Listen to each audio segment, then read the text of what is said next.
Hey, Daddy Steve, please like and subscribe. Please click on the Deck Heroes icon. Click on subscribe. 100% free. Blood in, blood out. And also don't forget to click on the notifications just so that you don't miss any amazing content. I'm sorry for the lighting and picture quality. There's nothing I can do about it. I'm working remotely today. Anyway, so this was an inspiring kind of story. I heard the first 35 seconds and I already heard enough that I've got to do a video on it. So, and then it's one of those positive can-do stories of just making it happen. There you go. I mean, admittedly, if you look to the top left, she left Wall Street, so she definitely wasn't struggling, but she did a coffee business. She's doing exceptionally well. How did she do it? Let's find out. Let's go. When I was on Wall Street, it was very fast-paced. As a woman, and especially as a Black woman, I was one of very few people in the industry. So I really had this motivation that I wanted to rise up. I survived on coffee. My name's Margaret NYAMUMBO. I'm 36 years old and I live in New York City. My coffee company, KAHAWA T93, brought in over $3 million last year.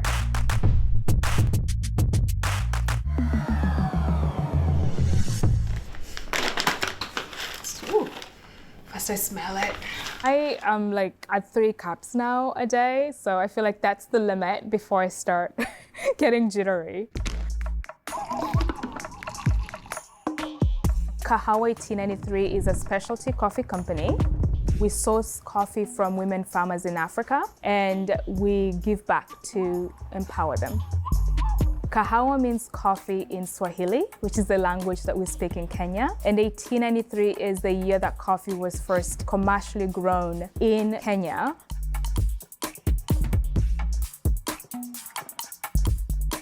So this is the Kenyan flag, and Kenya is the main place that we source our coffee from. Before we go on, I do like the whole concept of giving back. You know what I mean? So this has got an additional angle that it's, I think she said women farmers, which is a nice touch. But either way, just giving back. So if you're doing well, give forwards, give back, however you want to say it. You know what I mean? All good. So yeah. And I know she's not talking about like giving money away, but you know what I mean? In terms of kind of like investing in those communities, you know what I mean? Helping the development of everybody beyond yourself is definitely something I'm very positive for. So anyway, all good. I grew up on a coffee farm in Kenya, and what I observed is a majority of the labor came from women. And so I wanted to build a brand that would give back to the women who are doing majority of the work. And so our coffee bags have a QR code on the back that you can scan and tip farmers. Our business is split into 3 major channels. So we have a website, online, Amazon, but the majority of our business is actually in grocery. Part of the business is also in food service, cafes, and offices as well. My parents were not happy when they heard that I had left a well-paying job on Wall Street to start a coffee company, because coffee was not as prestigious of a career at the time. To them, it was almost embarrassing that I was choosing to do coffee. I was working more than when I was in banking, but it didn't feel the same because I was essentially doing many different things and I loved what I was doing. I grew up. This is going to be a very interesting bit as well, but I just wanted to say it's that whole concept of, you know, you've got an idea. How many people out there watching this right now have got an idea for something you think, damn, I could monetize that. I could really monetize that. And do we have enough time in order to kind of put those plans together and then put it into action? I don't know, weekends at the end of each day. Got to do it. Do it. 3 million a year. 3 million a year. Come on, just go for it. In Western Kenya, in a small town called Kisii. My parents growing up were farmers and traders. Coffee was seen as, a crop that didn't really pay farmers that well. So it was not something that was desirable to be into. In Kenya, we drink tea, we drink chai. We export all our coffee.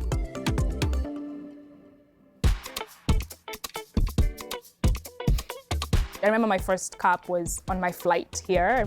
I was going to America. I felt like I had to fit in, so I ordered a cup of coffee, and it was bitter. And then in college, just to stay awake and study, I really got into coffee, and again, at work. It was an acquired taste that I started to love.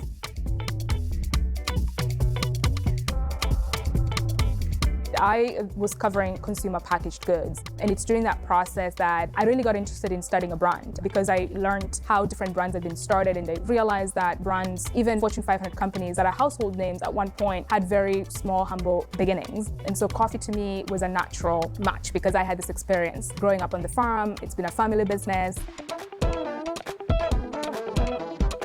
It started off as a side hustle, but it was really hard to balance out because my job was very demanding. I really couldn't do anything on the side except weekends. Even weekends was kind of pushing it. So I thought I'd take a sabbatical or a leave of about a year to really explore this idea, and if it didn't work out, to go back to my job. So once we roast it, we taste it. It's called a cupping method. You scoop the coffee, and then you spit it. Funny enough, it didn't feel scary. I felt that I had, an amazing resume. I had an MBA, I had good work experience. And so I felt that if I needed to come back into the job market, that I'd be able to do that. I didn't want to regret not ever having tried it.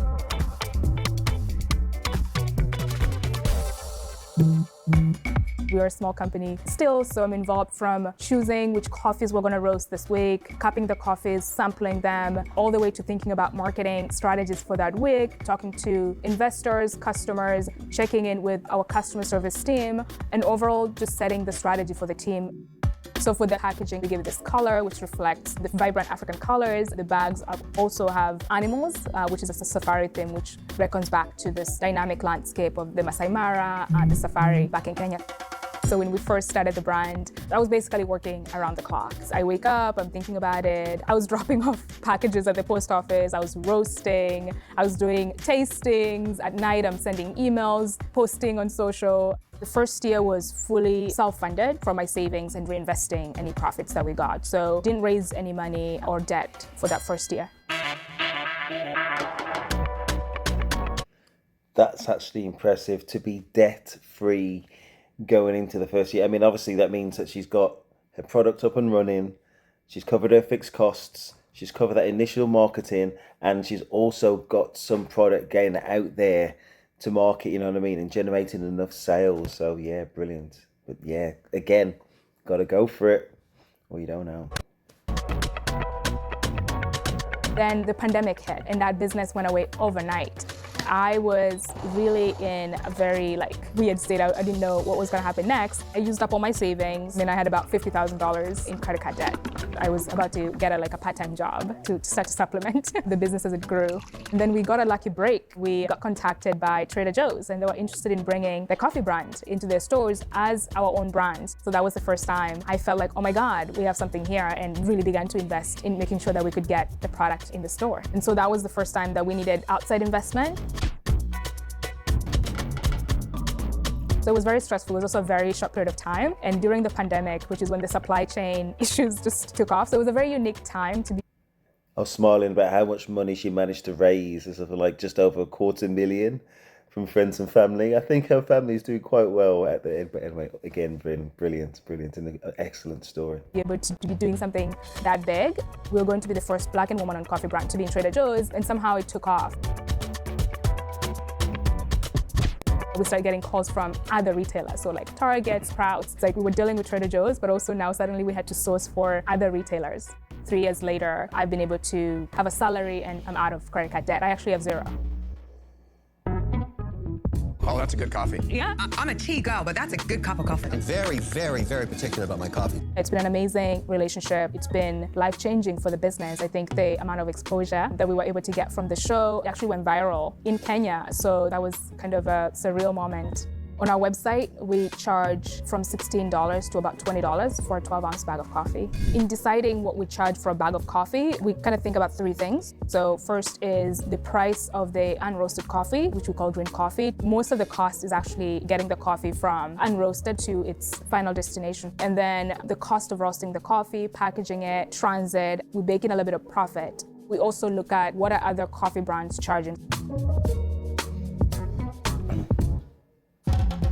Our goal is to keep growing our distribution, so being able to bring coffee to more households. So we are working towards increasing distribution, and also the more coffee that we're able to distribute, the more farmers that we can bring into our system, and the more impact that we can have on the ground. It is a dream job. I wouldn't have predicted it, but it's something that I love doing. I don't know what else I would be doing if I wasn't doing this. Gotta love that story. Gotta love that story. And as I love those stories of positivity, then I say encourage us just to step out from, being wage slaves. Basically, I'm a wage slave. You know what I mean? But I don't plan to be forever. And I'm guessing, and I know there's lots of people watching this particular video are thinking the same thing. And again, just take that concept, do your research, cost it out. Go for it, and just don't just sit on it forever. And if you've already sat on it for a long time, now's the time. 2024, before we even get to 25, is when you make that more concrete, start moving it forward and be more deliberate about it, right? Here we go. Anyway, please like, subscribe. That is Steve, and I am out.